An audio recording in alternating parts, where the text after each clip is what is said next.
Bayangkan, malam biasa, tapi tiba-tiba satu kata yang salah dan Anda sudah berada di tengah badai emosi. Kedengarannya tidak asing, kan? Dalam hubungan, rasanya ada tombol-tombol pemicu yang pasangan Anda senang sekali menekannya. Nah, bagaimana jika saya katakan bahwa panduan untuk menjinakkan tombol-tombol itu sudah ada sejak 2000 tahun lalu? Hari ini kita tidak akan membahas psikologi ala majalah populer. Kita akan menengok pemikiran para stoik dari Romawi kuno dan mencari tahu bagaimana filosofi mereka bisa menyelamatkan kewarasan Anda, bahkan mungkin hubungan Anda di abad ke-21 ini. Saya janji, Anda akan terkejut betapa relevannya ide-ide para pria bertunik itu hingga kini. Jadi, siapa stoik itu? Dan mengapa kita harus mendengarkan mereka? Singkatnya, mereka adalah para ahli dalam menjaga ketenangan batin, apapun yang terjadi di luar diri mereka. Kaisar, budak, jenderal, stoikisme itu untuk siapa saja. Ide utama mereka sederhana sekali. Kita menderita bukan karena kejadian itu sendiri, melainkan karena pandangan kita terhadapnya. Ini bukan berarti Anda harus menjadi robot tanpa emosi. Bukan, ini tentang bagaimana Anda bisa menjadi pilot emosi Anda, bukan penumpangnya. Dan sekarang, mari kita lihat bagaimana menerapkan kekuatan super ini di zona paling bergejolak, yaitu dalam cinta dan hubungan. Baiklah, langsung saja ke intinya. Inilah jebakan paling umum dalam setiap hubungan. Pasangan Anda melakukan sesuatu yang membuat Anda jengkel. Lagi, tidak membereskan piring kotor. Lupa permintaan Anda, mengatakan hal yang tidak pantas di depan teman-teman, dan apa yang Anda rasakan, ketidakberdayaan, kejengkelan, rasa sakit hati, Anda merasa seperti berputar-putar, mencoba mengubah orang lain. Sekarang, bayangkan seorang bijak menghampiri Anda, bukan sekadar orang bijak biasa, melainkan seseorang yang dulunya budak, namun dengan kekuatan pikirannya menjadi salah satu filsuf terbesar. Namanya Epictetus. Dan dia berkata kepada Anda, masalahnya bukan pada pasanganmu, masalahnya ada pada fokusmu. Dialah yang merumuskan aturan emas pertama dalam klub hubungan Stoa. Bunyinya, pisahkan dan kuasai. Namun, yang harus Anda kuasai bukanlah pasangan, melainkan dunia Anda sendiri. Epictetus mengajarkan bahwa segala sesuatu di dunia terbagi menjadi dua kategori sederhana. Pertama, hal-hal yang berada dalam kendali kita. Dan kedua, hal-hal yang sama sekali tidak dapat kita kendalikan. Mari kita jujur, hampir semua hal yang berkaitan dengan orang lain termasuk dalam kategori tidak dapat dikendalikan. Suasana hatinya, kebiasaan-kebiasaan yang terbentuk selama puluhan tahun, masa lalunya, apa yang ibunya pikirkan tentang Anda, reaksinya terhadap kata-kata Anda. Mencoba mengendalikan ini sama seperti mencoba mengendalikan cuaca. Anda akan menghabiskan banyak energi, basah kuyup, dan tetap tidak akan mengubah apapun. Lalu, apa yang ada dalam kendali kita? Hanya sedikit, tapi ini yang terpenting. Pikiran Anda sendiri, penilaian Anda sendiri, tindakan Anda sendiri. Reaksi Anda terhadap cangkir yang ditinggalkan di meja itu. Anda bisa meledak karena marah, atau Anda bisa dengan tenang membereskannya dan berkata pada diri sendiri, ini hanya sebuah cangkir, itu tidak menentukan hubungan kita. Anda bisa merasa sakit hati oleh perkataan pasangan, atau Anda bisa mengatakan, saya merasa tidak nyaman mendengarnya, mari kita bicara. Dan disinilah keajaiban sesungguhnya terjadi. Begitu Anda berhenti membenturkan kepala pada tembok yang tidak bisa Anda ubah, Anda akan melepaskan energi dalam jumlah besar. Anda berhenti menderita karena ekspektasi Anda sendiri. Rasa sakit hati menghilang karena rasa sakit hati adalah hasil dari penilaian Anda bahwa Anda diperlakukan tidak adil.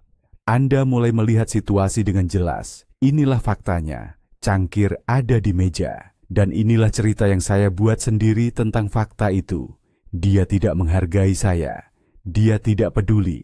Seorang Stoa mengajarkan untuk bekerja bukan dengan fakta, melainkan dengan cerita ini. Ini tidak berarti Anda harus menoleransi segalanya. Sama sekali tidak.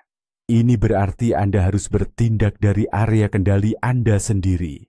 Dengan tenang menyatakan batasan Anda, berbicara tentang perasaan Anda, namun tidak mencoba mengubah orang lain secara paksa. Oke, teori itu memang menarik, memisahkan apa yang bisa kita kendalikan dan apa yang tidak. Tapi jujur saja, kita kan bukan robot. Lalu, bagaimana kalau kita sudah terlanjur dikuasai emosi? Jika di dalam hati sudah panas membara, dan satu-satunya yang bisa kita kendalikan hanyalah keinginan untuk melempar barang terdekat ke dinding. Saat itu akal sehat seolah padam, dan yang mengambil alih adalah emosi murni yang meledak-ledak. Disinilah stoikus lain muncul, Seneca, seorang filsuf yang menjadi guru bagi Kaisar Nero sendiri. Dan percayalah, jika ada seseorang yang benar-benar memahami cara mengendalikan amarah, itu adalah dia. Bayangkan, setiap hari ia harus berurusan dengan salah satu tiran paling pemarah dalam sejarah.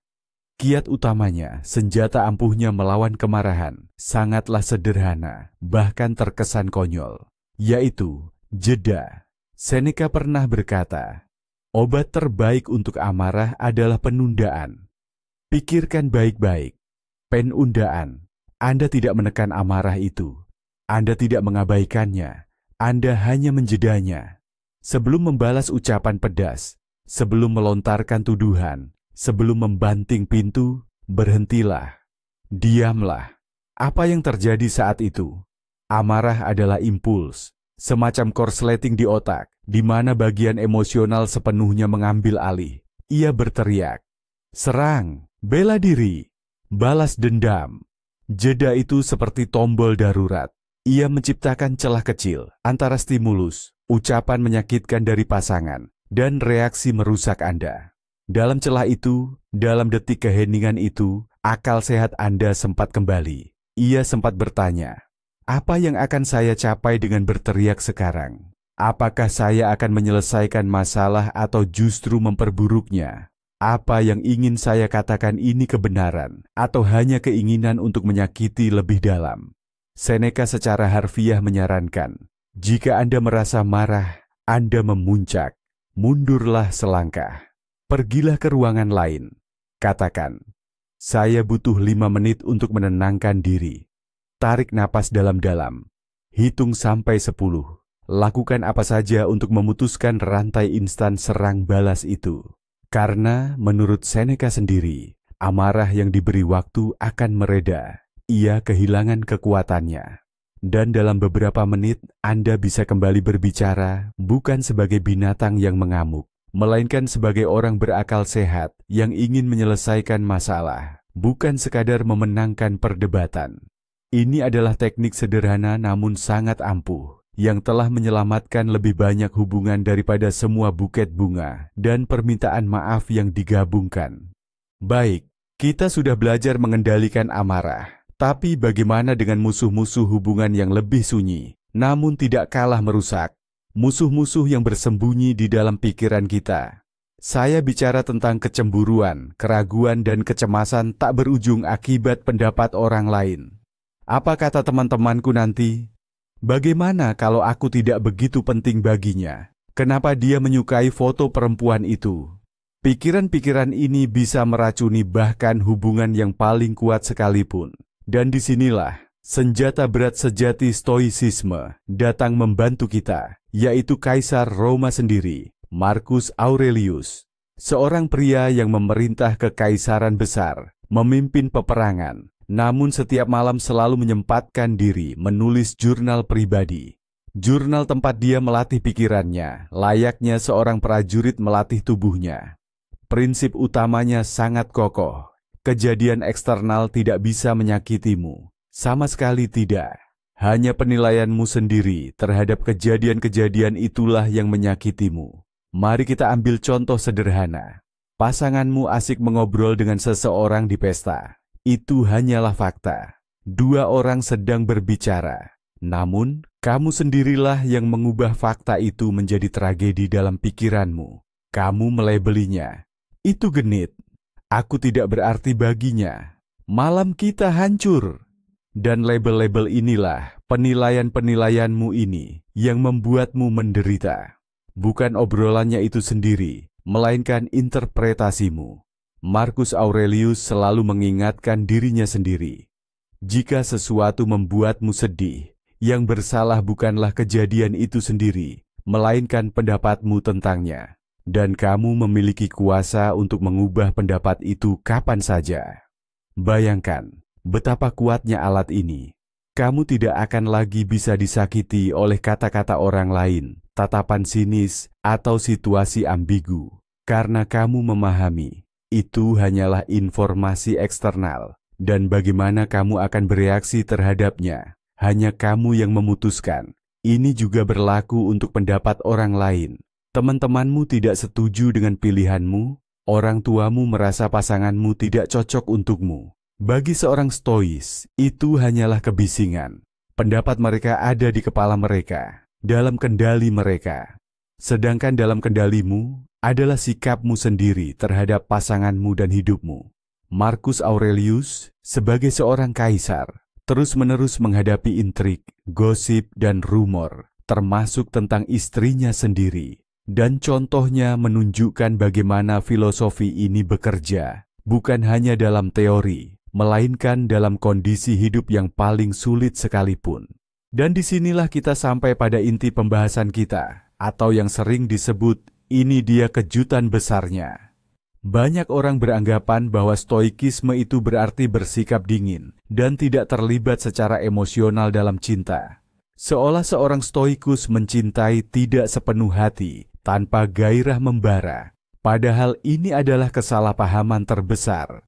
Kenyataannya justru sebaliknya. Stoikisme mengajarkan kita untuk menerima seseorang apa adanya. Sebab, mencoba mengubah orang lain itu sama saja dengan berusaha mengendalikan hal yang memang tidak bisa kita kendalikan. Ini hanya akan berujung pada frustrasi yang tak ada habisnya. Seorang stoikus memahami bahwa pasangannya adalah sebuah alam semesta tersendiri, dengan pikiran dan perasaannya sendiri, di mana ia sama sekali tidak memiliki kuasa. Dan justru kesadaran inilah yang melahirkan bukan sikap dingin, melainkan rasa hormat yang sangat mendalam, serta cinta sejati yang matang. Mari kita ambil contoh Marcus Aurelius.